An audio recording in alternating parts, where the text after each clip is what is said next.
Right, welcome everyone. Welcome to this beautiful pocket of time that we are creating.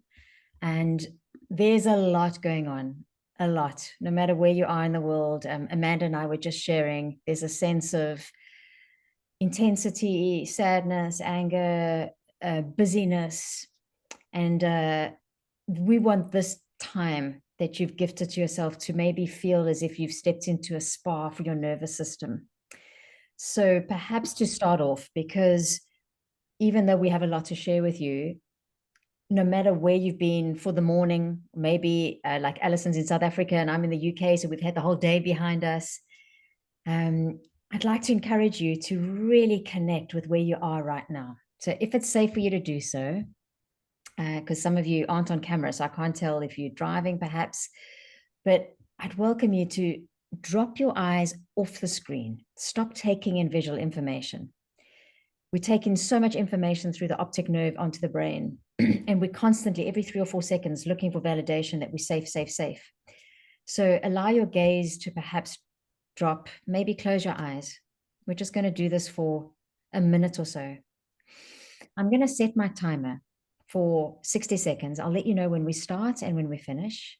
And what I invite you to do is, without judgment or criticism or changing anything, because you can't get this right or wrong, is count how many breath cycles are you currently taking. So an inhale and an exhale is one breath cycle. So how many breaths are you taking, breath cycles are you taking over the next minute, starting in 3, 2, 1. Bring your awareness to your breath and notice how many breath cycles you're currently taking.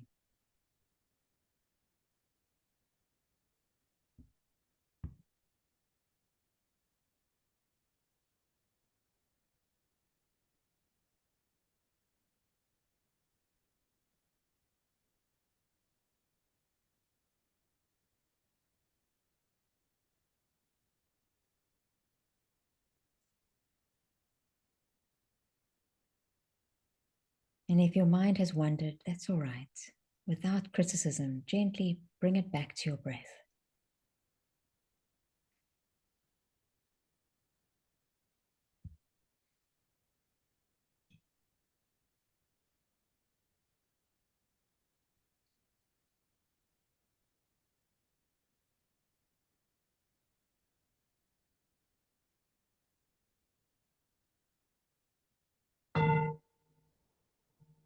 That's 1 minute.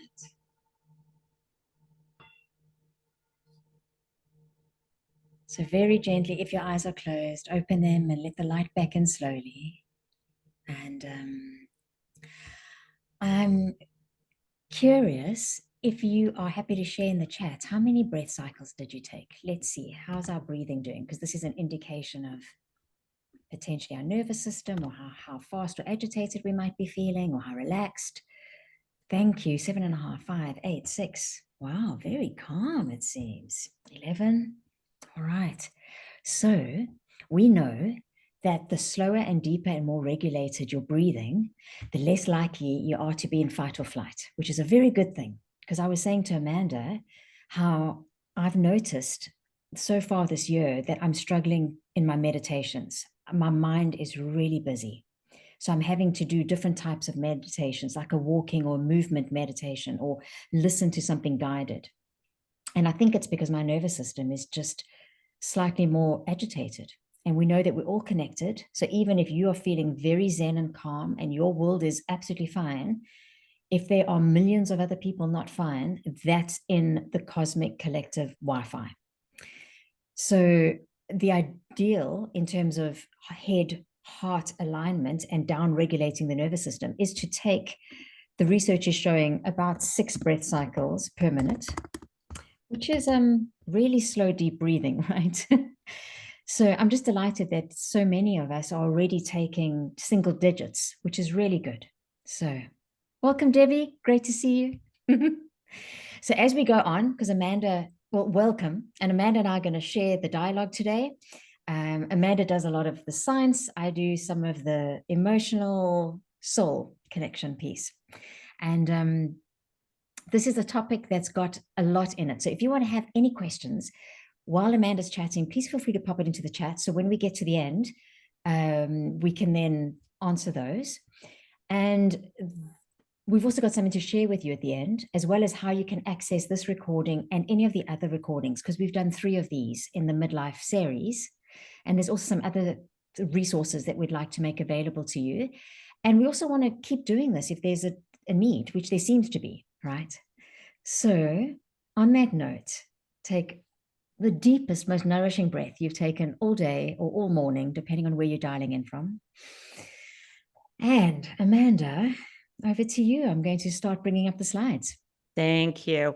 And just a reminder, everyone, we are recording, and people who are not with us, but like-minded humans will be looking at the recording. So if you don't want your face right now on the recording, definitely mute your video. I always like to let people have that opportunity, but of course we love to see your faces too. So just know you're on a recording.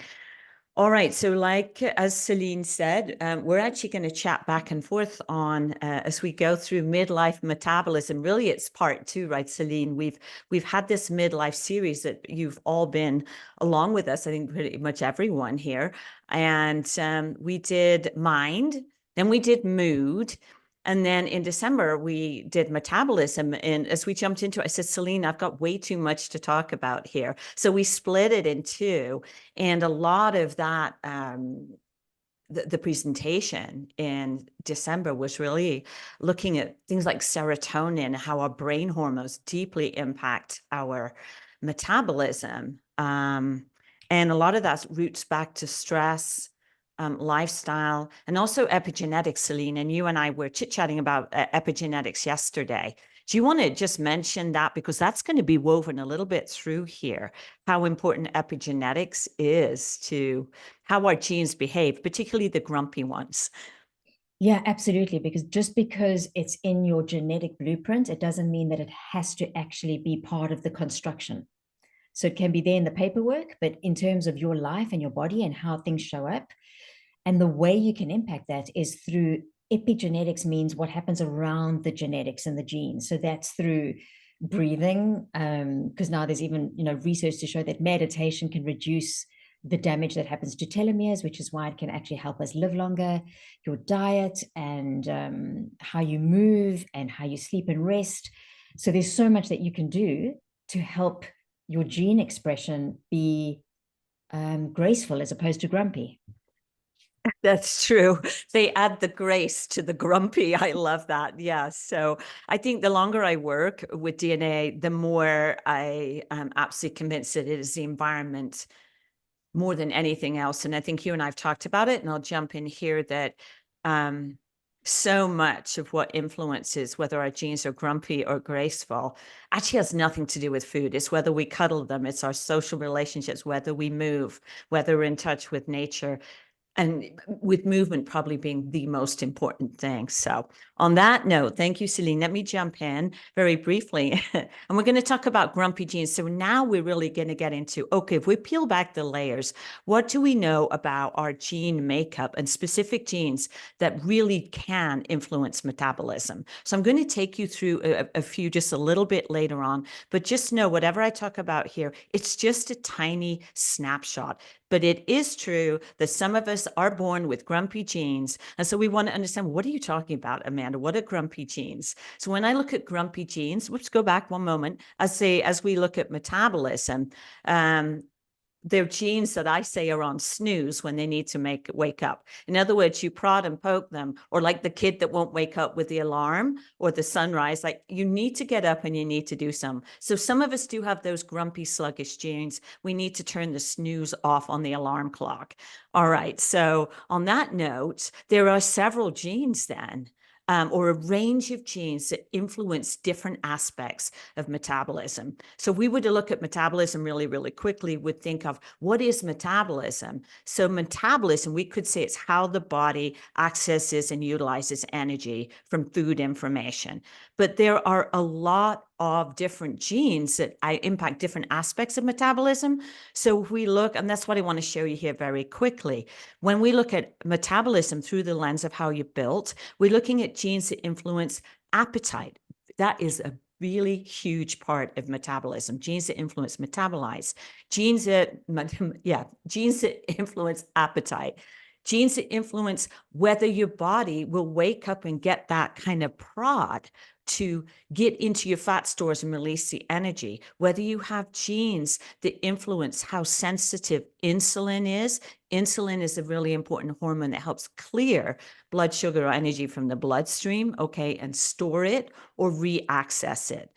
You have your circadian rhythms. We all have a clock gene, believe it or not, a master clock gene that is influential in your wake and sleep cycles, but also in metabolism in general. You're going to see that a little later on. And also, and I have some wonderful metaphors for you later, we really do have genes that are instrumental in whether you store fat, how you store fat, and more importantly, whether you can prod fat to give up the energy you need to thrive. So we've got a lot of genes that are involved in fat storage as well. All of these areas influence metabolism. But on that note, as we know, each one of us is unique. So what I want to show you here is two different profiles and no names attached to it. But what I'm showing you here is the uniqueness that we can see in genes that explains where there's overlap in how we're similar as human beings, but more importantly, how different we are. So let me ask you a question really quickly. What colors do you see predominantly on this look? It's a quick snapshot from a genetic report. I'll talk about it very briefly in a moment. What color do we see in general? Purple, right? Some of you are familiar with the report. Purple or maroon, right? Flip to the next slide, Celynn. And then we'll flip back. What colors are we seeing now? Yeah, Allison, pink and purple. Now what colors are we seeing? In general. Yeah, green and gold or yellow, green, blue, right? These all share the same genes. And yet our genetic makeup is the difference between how we may access energy and store energy, which explains why two people can have the exact same movement pattern, the exact same diet, but their response to it is completely different. So this is pictorial. And let me just give you two different examples or one different example of just how different we are. And then I'm going to hand it over to you, Celynn. So just circle, make a note there, Celynn, at number 5 there. It says energy expenditure. So this particular testing company shows you, thank you, uses graphics that some of you are familiar with to show to try and depict some pretty impactful science. It's called bioinformatics. So this little person, we're going to call her a girl. This girl is sitting on a chair that's very close to that small flame. The closer you are to the small flame, the lower your metabolic rate, your resting metabolic rate on paper, as shown by your genes. Now flip to the next one, the next report, Celynn, the next slide. We're going to look at exact same thing. There we are. Can you see that our gal, this changed color, right? She is sitting closer to the big flame. That is the difference we can see just looking at one area, which is the resting metabolic rate between two human beings who may be doing exactly the same thing. They may be twins, and yet their genes may determine the difference in their metabolic rate. So that's how we can look at genes, and I'll unpack them and show where the grumpy ones are. The person on the previous slide has grumpier genes than this person. Does that mean that they're going to struggle with metabolism? No, but it helps us pull back the cover to understand human uniqueness. Celynn. Thank you, Amanda. Thank you. I have a question that I'm going to put into the chat, and I'd love you to answer in the chat. Is on a scale of 1 to 10, how grumpy would you say your metabolism feels these days? So 1 being you feel like a spring chicken, so it's going just fine, engines on full, systems all go.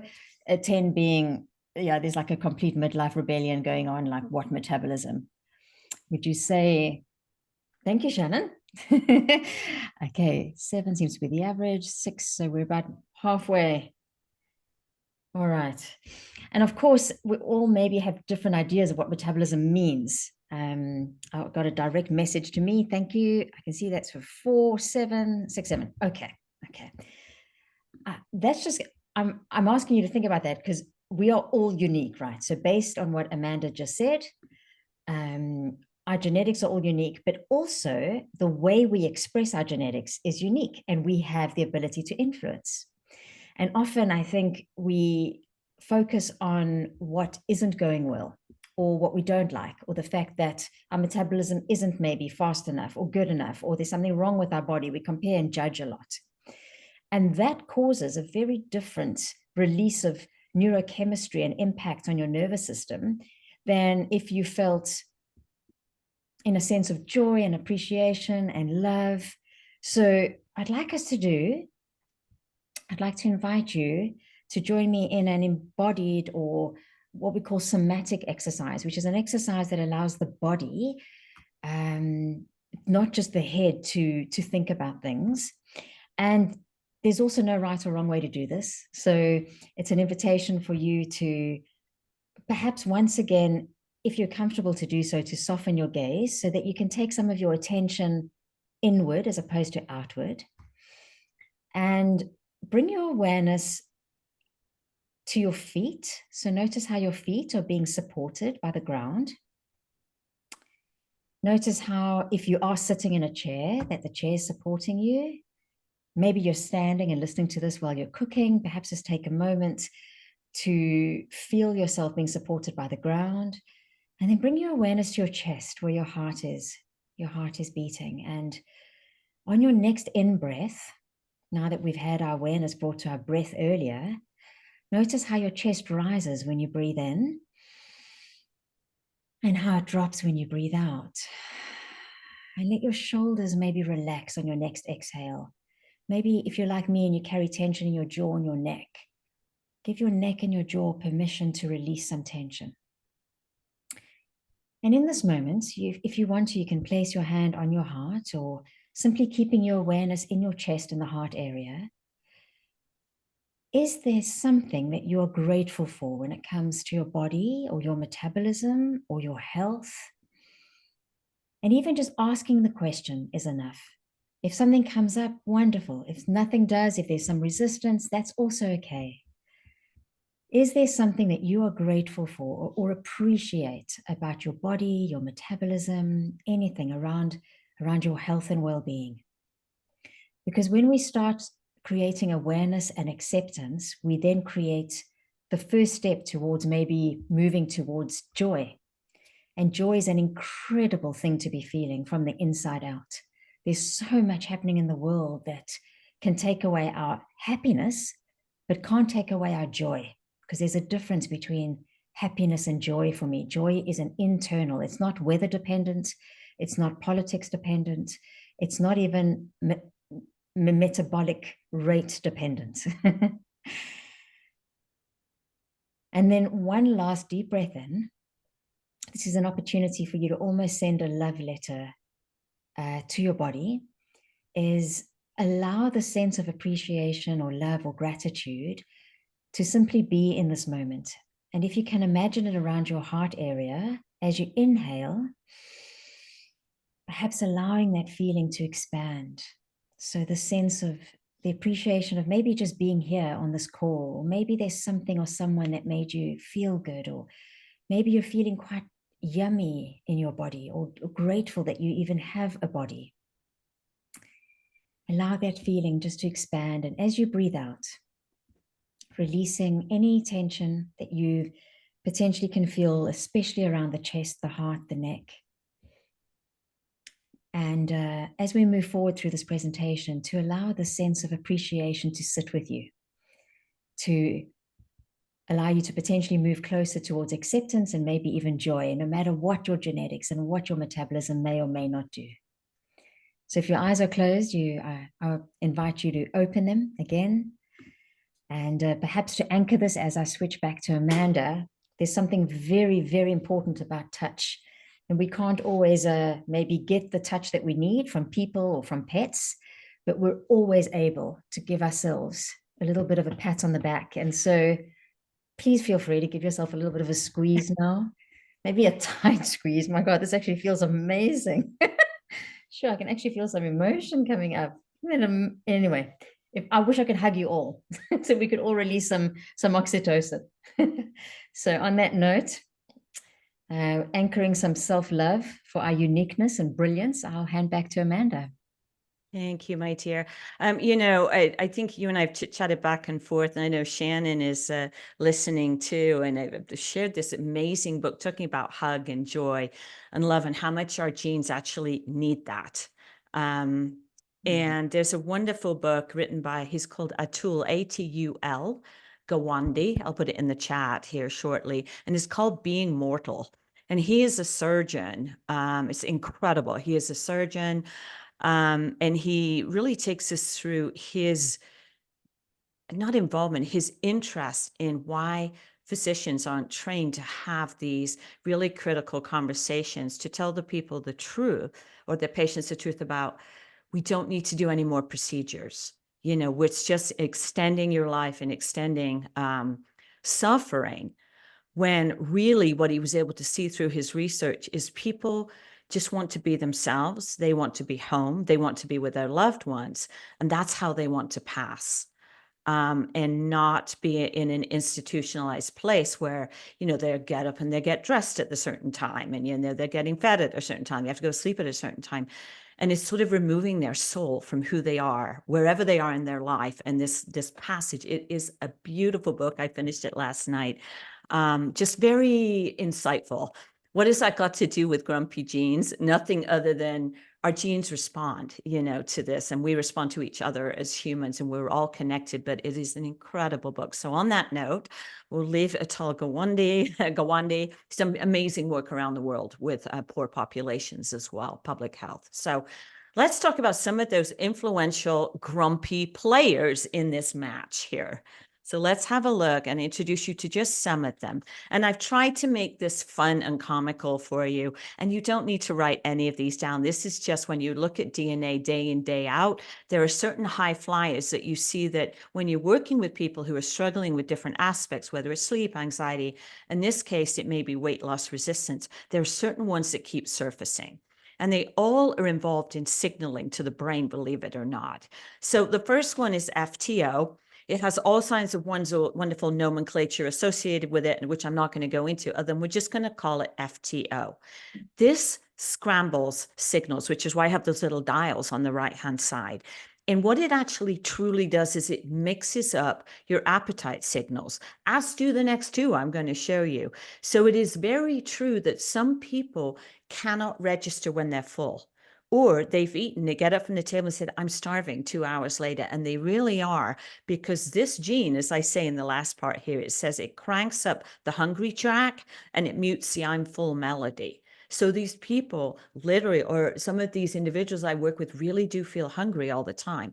The cool thing that we know, and this is nutrigenomics, we can introduce a manipulation in diet and energy around this gene.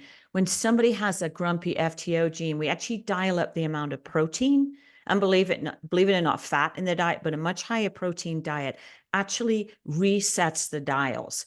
These are individuals who also have to move all the time, because this gene is grumpy. So we change the frequency of the signal to get this gene to be less grumpy, turn off the snooze. So this FTO we look at.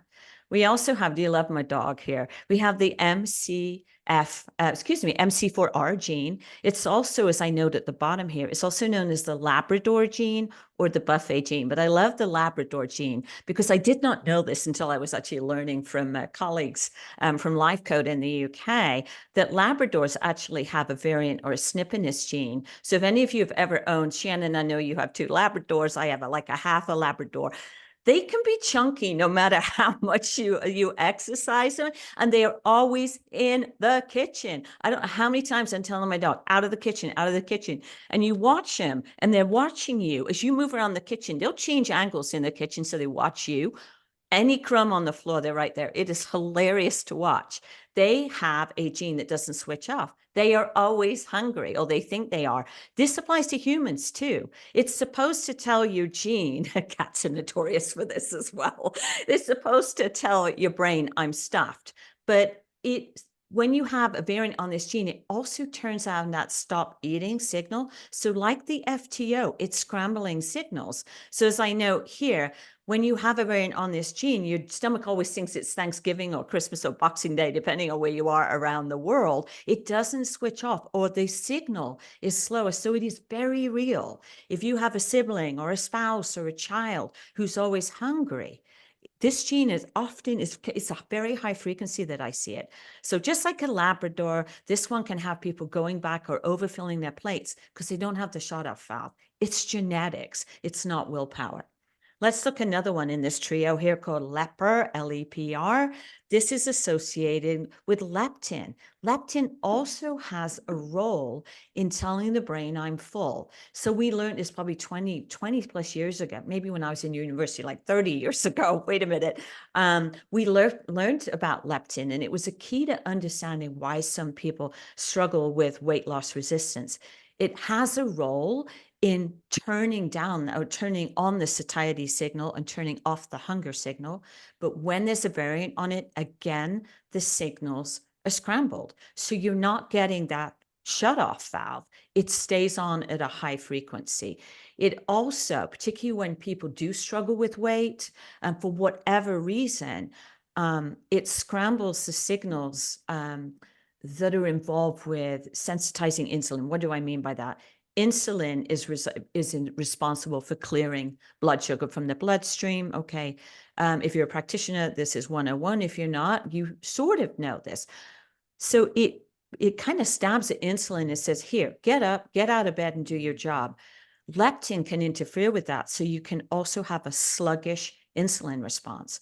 If you don't clear blood sugar from the bloodstream, it gets stored as fat. So this one plays many, many different roles. Also impacts the thyroid and reproductive hormones as well. So it has it's impacted in multiple areas. So there's already 3, right, that are interfering with signals to the brain. It's very real. We know how to work with these genes. The PPAR-G, we just got this, and one more, I think, Celynn. This one is interesting. If any of you have ever read the book Pottinger's Prophecy, this is probably one of the first books to look at genes, genetics, epigenetics. And they talk extensively about the impact of the Dutch famine after World War II, where women who gave birth to, their offspring of women who may be in submitted starvation or poor access to food for whatever reason. It could be the same in Greece, or around the world that was affected by World War II, but particularly in Holland. We were able to see that while the women giving birth to children were emaciated, their offspring suffered from cardiovascular disease, diabetes, type 2 diabetes, obesity, etc. And that is often related to this gene, PPAR gene, that we call the thrifty gene. In times of famine, this gene's job is to store fat so we can access it as energy. It's called the thrifty gene. However, we don't live necessarily in thrifty times anymore. And so it's still in the on position. And so I've created a little bit of humor here. Basically, its job is to efficiently store fat and fat cells. But what this one does is, as I say, it creates last season's oversized fat cells. In other words, it keeps recycling fat and storing it in fat cells that really last seasons, and they're on the sale rack, but it keeps kind of pulling them back from the sale rack and stuffing, trying to, you're trying to clean out the wardrobe from last year or last century or the last decade. And this is like, nah, going to hang on to the same old sluggish fat cells. So as I say, it designs insulin-resistant fat cells, it mismatches glucose accessories. What that means is it's changing signals between insulin and blood glucose and creating this really sluggish mop up out of your blood. It keeps producing outdated fat cells, and it won't put them on clearance either. So you're just stuck with really disruptive, misshapen fat cells, which alters how your body can access fat for energy. So this one's quite a doozy. It is dysregulated a lot. And finally, in our little wardrobe of grumpy genes here, we have the clock gene, and this one's really interesting. What does it do? Its special powers, I note here, is to conduct your daily metabolic symphony. It not only is responsible for circadian rhythms and night, what's happening during daylight and what happens at night, but it also has a deep influence on your metabolism. So when it's grumpy, as I note here, it turns your internal clock into a metabolic merry-go-round and can make you a midnight biscuit or cookie jar Raider. What does this mean? And I think we've looked at this before, Celynn. There are some people, we call them, they're morning people. How many of you are morning people? And how many of you are night owls? I'm a morning. How many of you are night owls? And many people are not. Yeah, a lot of morning, up. We're up and like we're ready to go to bed between 8 and 9. The night owls, what we're able to see, even by themselves, but we put them with the rest of our grumpy genes, they have a challenge with their metabolism. What we're seeing is these individuals have a really hard time getting up in the morning, okay? But they're the most creative later at night. What happens if you're a night owl is you're often up by yourself, right? Everybody else has gone to bed. And what we see is an increased level of snacking, refrigerator or pantry raiding. And so they actually indirectly will eat more food later at night. And it's led back to disruption in this gene. So it really is like, ooh, it's not if you're a morning or a night person, it actually can disrupt metabolism. Okay, because you're supposed to shut down eating and your insulin levels should reduce overnight. Well, these individuals, their insulin levels are higher because they're eating potentially later into the night. That alters metabolism. All right, so we've gone through. So what's next, Celynn? We lost something. There it is. But so this is the kicker. Even if, I love the alarm clock faces here. Even if your clock gene is feeling a bit jet lagged, you can reset it with a consistent sleep schedule, consistent light, dark cycles, and regular meal time. So what I'm saying here is a lot of people have dysregulation here, but we can change that. We can make the clock chime at the right time, if you will. And so what we're seeing is that genes work together. So my last slide here, Celynn, then back to you, is when we're able to look at genes in clusters. So I call them, in this case, the ones I've showed you, we have an appetite control squad. So there you see FTO, MC4R, and LEPR, 3 genes I've showed you. They work together to control hunger and satiety. The more disruptive they are together, the harder we have to work, and we know how to do that. That's the work of nutrigenomics and epigenetics. We see the cluster, we know what to do. Then there's another duo, I call them the fat management duo, FTO. It's there again, right? And PPARG, they influence fat cell development, whether the fats need to go on, if cells need to go on sale, we need to clear them out, and whether we can access the information in those fat cells for energy. That's nutrigenomics. And those are your grumpy genes, or just a handful of them. So Celynn, back to you. Thank you, Amanda. Thank you. And I think it might be helpful because you and I, when we spoke, you really said it's so important that we highlight what makes grumpy genes more grumpy is the impact of stress. Yes. So epigenetically, if you want to hug your genes and help them be more graceful in the expression, we have to look at how we are managing stress in our nervous systems. And this is a quote actually from, I should have quoted him, Dr. Joe Dispenza. Stress is one of the biggest causes of epigenetic change because it knocks your body out of balance. So it makes you more grumpy.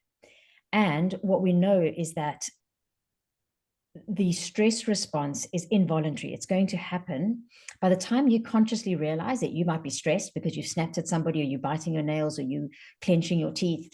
You've been stressed for a long time already. And so we need to practice relaxation consciously, almost as if we were training for an event. Like if you're an athlete, or I know that some of your cyclists and runners here, you don't just go and do the big marathon or the Ironman events. You need to practice and go for some runs and cycles in the week or on the weekend. And it's the same with relaxing, especially in the context that we find ourselves in. I mean, we live in a world that has a very high metabolic cost of living in terms of the always on mode. We're always switched on. And so that is impacting our cortisol, our stress levels. It's activating the sympathetic nervous system, which is not helping our genetic expression. And so I think it's really important as we move forward into some wild, wonderful times, but definitely an increased pace in life and tech and lots of AI. And for me, we don't only need artificial intelligence because it can help us. I mean, I use ChatGPT, I think 7 times today for different tasks, including translating a lawyer's letter from France. So it's helpful. But what we need more of is AI, which is authentic intimacy. So connection with ourselves and our genes. And then, of course, with others too. So in a world where there's always something to do, I don't think any of us will ever clear, unless you are that one person who clears their inbox every day and you have a tidy desk and you get through all your to-do lists and tasks. There's always going to be something you could be doing. And so we need to choose, I've done enough, even though I haven't done everything, because if we don't do that, we don't have any boundaries. And then our metabolism, our genetic expression, our health will potentially be given up for building wealth, which we can just lose overnight too, and we'll move towards exhaustion. So I think that's really, really important to think about is where do I need to be holding up my boundaries in a world that just wants us to completely override them all the time? And where can I have more AI, authentic intimacy with myself?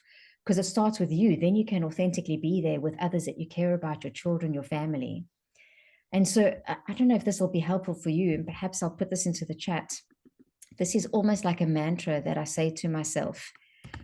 Even though I haven't done everything, I've done enough. My body deserves rest. My body deserves rest. And I think as we move forward in time, this concept of deserving rest is so important, so important. And when we rest well and activate the parasympathetic nervous system, we downregulate the stress response, we have the vagus tone going, your digestion is better, your immune system sits in your digestion, your digestive tract. We've spoken about the gut as the second brain in one of the previous masterclasses. So all things work better.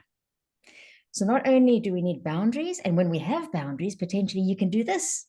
You can use the natural cycles to help reduce the impact of stress.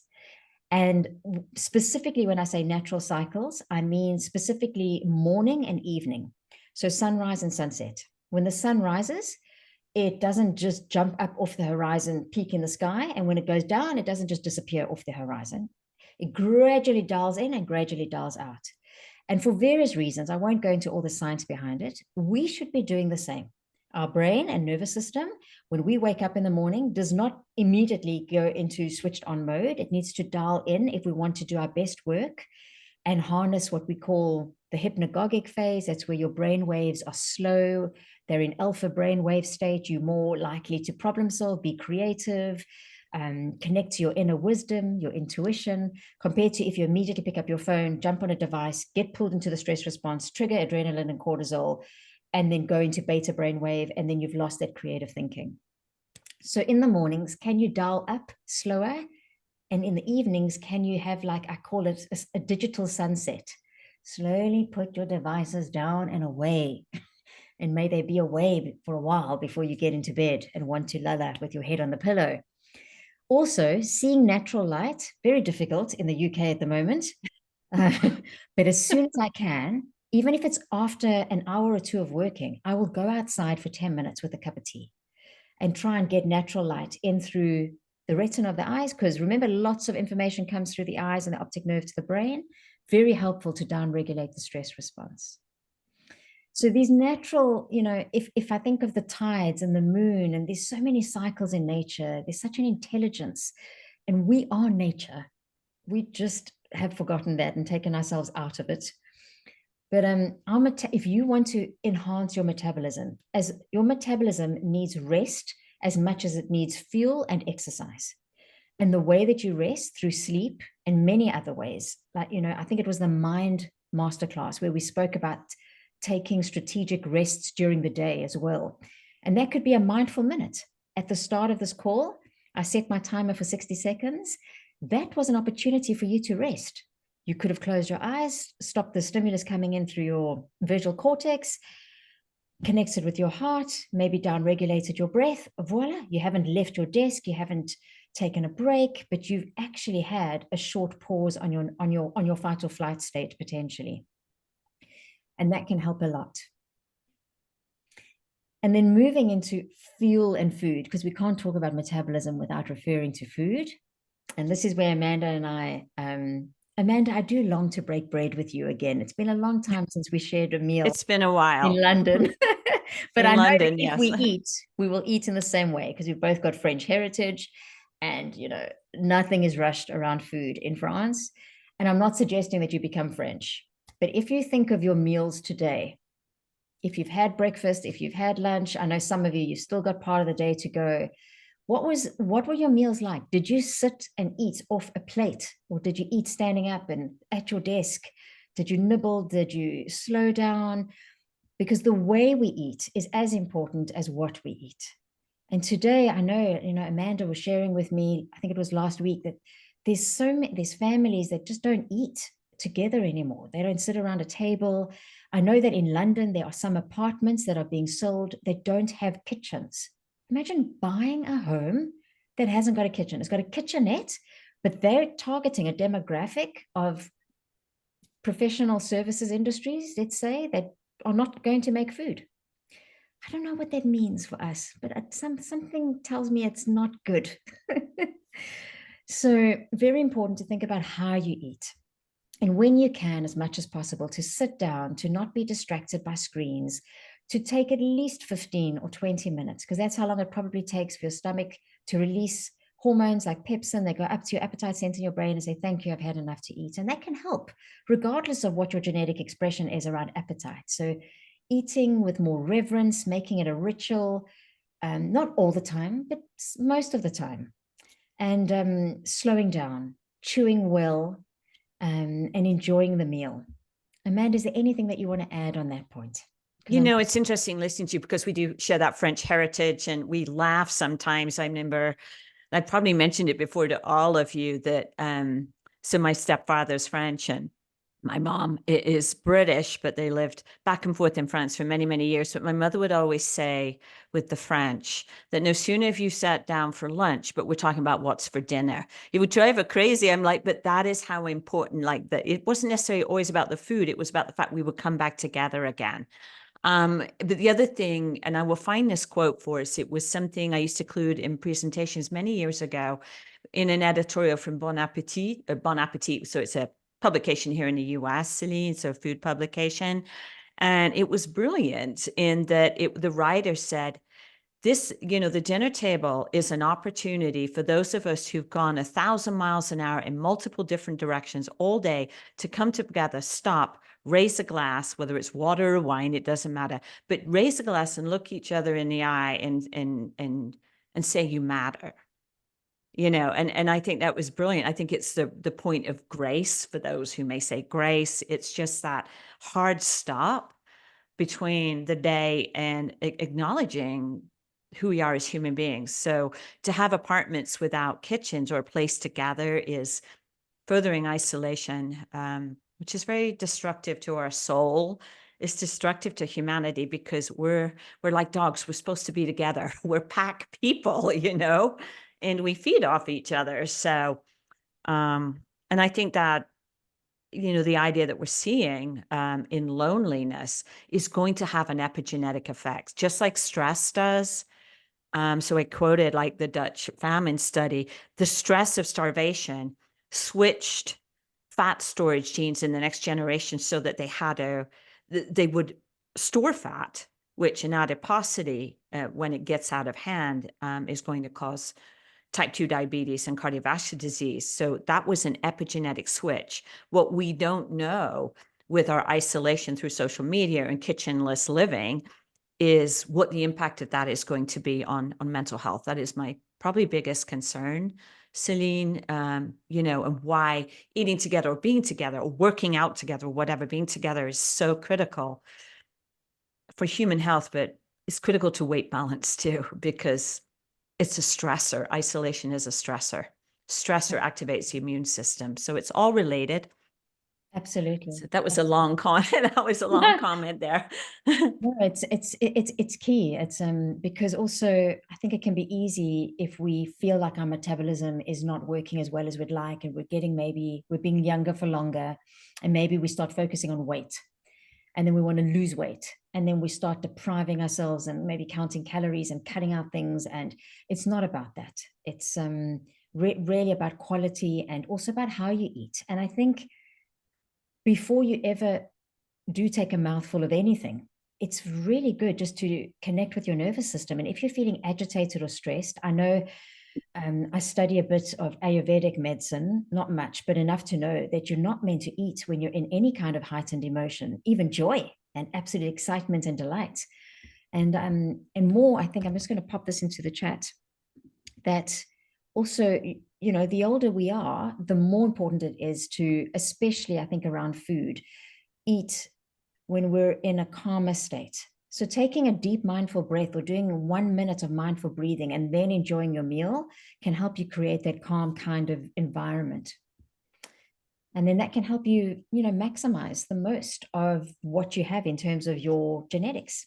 Amanda, do you want to finish off with your? Yes, and I'm going to just jump out of that beautiful conversation just to a nod to the whole GLP-1 world that, you know, even if we don't know what it is, we know what it is, right? Because everyone's taking it, or it's in the news. So something that's really interesting when you look at human makeup through the lens of genes, you can do some early spotting of what may happen with someone. You know, someone's health, if they decide to jump in and take a weight loss medication, if you will, which is what a GLP-1 is sort of now targeted at. It was never designed to do that. So what's the relationship between GLP-1, our genes, and metabolism? Well, GLP-1 actually is involved, regardless of medication, in appetite control. As you can see, it helps reduce hunger, it increases this feeling of fullness, and it slows the stomach from emptying. So it increases satiety.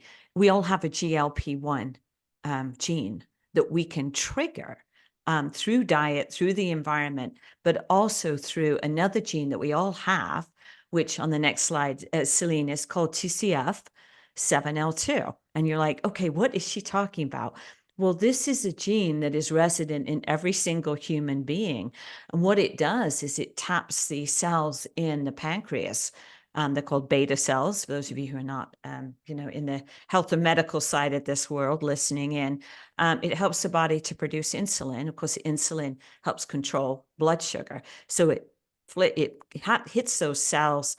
Those cells secrete insulin.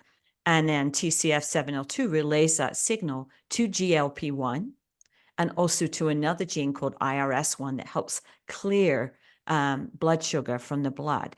So a lot of us, there's a high frequency or a high incidence among all of us as human beings of having a variant on TCF7L2 that will scramble that signal to GLP-1. So it's really interesting that we can fire something at TCF7L2 naturally that will help it take it off snooze, you know, wake up, do its job, secrete insulin, which is a signal, which will then hit GLP-1. We can do the same thing by increasing the amount of fiber in the diet and cleaning up the gut, which is often missed in the entire conversation. So a lot of signaling to that GLP-1 is actually coming out of metabolites or molecules in the gut. So if the take home is, you know, if we don't take a look at our genes before we taking some of these medications, it can deeply impact how well that medication will work. But also we can work around the medication as well for many people just by manipulating this gene and manipulating our diet. So just wanted to put that in here that, yeah, we see a lot. This is genetics and nutrigenomics is what I'm talking about. So yeah, we know a lot about how the human body is built. Celynn. Amanda, thank you. And with the work that Amanda and I do, and well, especially me, because I do a lot of work with business leaders, team leaders, and they're incredibly stressed. And the times that we've worked together with individuals, you know, some of them can be eating really, really well. And we do laboratory tests and we look at their genetics and they're exercising and they're doing everything well. But they're so stressed that we can just see that their system is so wired. And then they're struggling with either inflammation, so that's causing some kind of pain or discomfort. That's why they've come to us, or with weight issues. And it's not about eating less calories or doing more exercise. It's about managing their nervous system, their response to stress. So more and more, such an important superpower for us to cultivate. And the good news is, when you downregulate your nervous system, you positively impact those around you. I mean, those of us that have pets, you know, cats or Labradors, or if you happen to work with horses, you know how much animals can, they pick up on the Wi-Fi, the electromagnetic field that we give off. So if this is one thing that you take from our conversation, is no matter what your genetics are, is how are you supporting your nervous system in a day and age where we're being exposed to, I mean, if I think of my grandmother, both my grandmothers, what they would have, I think in their entire lives, they were probably not exposed to what I was exposed to in 2024 in 1 year. It's just, yeah, it's really hard to explain. And it's why we're seeing not just the increase in inflammatory based conditions, but lots of mental health issues, which we've mentioned. So as we wrap up, Amanda and I would love to be able to continue to serve you, to come together. And it's so much easier when we're together. Like we spoke about, it's not great to be isolated or alone. And one way we can do that is by communicating with you and sharing these kind of masterclasses. And so we thought, well, one practical way to make sure that we can communicate with people and also hear what you want more of, and let you know what we create, is through an online community, but would like it to feel as if we're actually sitting around a table together, dipping some beautiful bread into some delicious olive oil from those Greek people, Amanda, that you know. I can't remember their names, but the best pomegranate extract and olive oil ever. Oh, milestone in Greece. Yeah. So we're calling it the Wellbeing Clubhouse. And just like you would go to a clubhouse to feel good, to meet with people, to socialize, to maybe be active, to enjoy some food, to lift a glass, that's what the Wellbeing Clubhouse is about. Now, some of you are on an email because you're hearing news from me or potentially from Amanda. If we would like to invite you to specifically join this email list, so we know that you came from the Midlife series and you're interested in what you've heard tonight and more of this. And the place you can do that is on, I mean, you can scan the QR code, which will take you straight to the page. And then towards the bottom, you'll see there's an opt-in. And when you opt in, it'll take you to a page where you've got all four, well, this recording will be uploaded tomorrow. I'll have a chance to do it then once it comes through to me. So there'll be all four of these. So if you'd like to go watch the mind, the mood, or the first metabolism one for the first time or again, it's there. My Sante meditations are available there. Mm-hmm. The sleep guide. I know Amanda's put some resources and we're going to build on that. That's just a start. We just wanted to say, hey, come through the door, sit down with us. Here's some things for you. And we want to create more. So thank you. I saw in the chat, yes, please, would like more of these sessions. And, you know, I just love working with Amanda. So any excuse to hang out and with you all, I'm there. So wonderful. Amanda, we've got a few minutes left and I'd like to end off with a mindful minute again. So is there anything else that you want to add? I think you said it all, Celynn. I think Celynn and I worked many years together, like you said, with executives. It's called C-suite, working in the UK. And I have to say, we've worked with a variety of individuals, and many of them are just their health hounds. Not all of them, right? But they're very invested in their health, they're athletes, etc. And yet when, the genes are one thing, but when we look at the biomarkers or the lab markers, it is astounding how out of bounds they are, out of whack they are.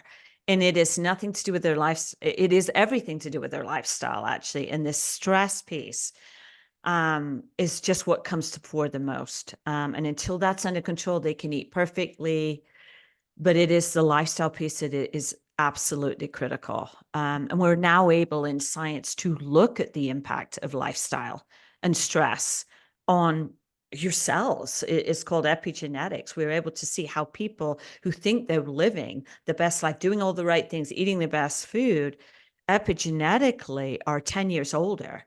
And it is coming from stress. It's not through lack of movement or lack of trying, it is stress. So we're oversubscribed. We have too many taps in our brain open, so many of us, and it is showing up. Yeah, it's showing up in our health. So I like I said at the beginning, Celynn, I think the environment that we're living in, washing over our genes, is more important than any calorie we're eating or any fad that some of us, maybe on some of our clients or what have you, family members are trying. So it comes back to actually thriving. Absolutely. Yeah. I did actually, Amanda, thank you for that. I'm sure there was a question from Shannon about ancestral genetics, but did you delete it? Maybe. I don't see it anymore. I didn't see it. If Shanna's still on, she may be on Okay. mute. I did not Okay. see that. I was so busy listening to you. I wasn't watching the chat. I don't know, my brain, I don't want to blame anything on perimenopause, but sometimes I wonder, all good, we can talk at the next session. Okay, thanks, Shannon. So it was, okay, because strange things are happening today. Like my water wasn't working, then it was working, and Wi-Fi on, or I don't know, sun retrograde, whatever's happening. Whatever's happening, yes. Let's take 1 minute. 1 minute. Please don't jump off the call if you're able to stay. So if you are able to give your eyes a little bit of a pause once again for the last time, perhaps close them or let them look down. And for 1 minute, let the sound wash over you.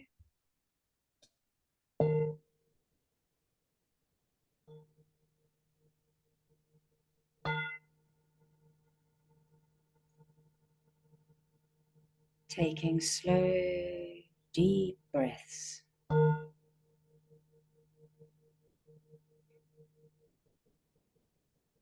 Bringing appreciation to your genetics, to your body, to your heart and your soul.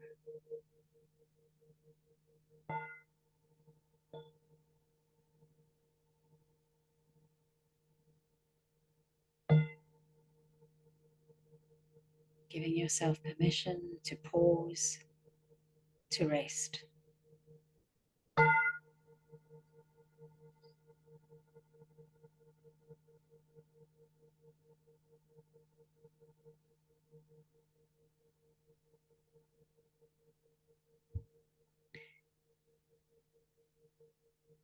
And that is 1 minute. So gently open your eyes if they're closed. Take a deep breath in, maybe rub your hands together and then just shake them out as if you're shaking off water. Move your shoulders, unless you can go and have a power nap. Amazing. But you probably need to go and do stuff.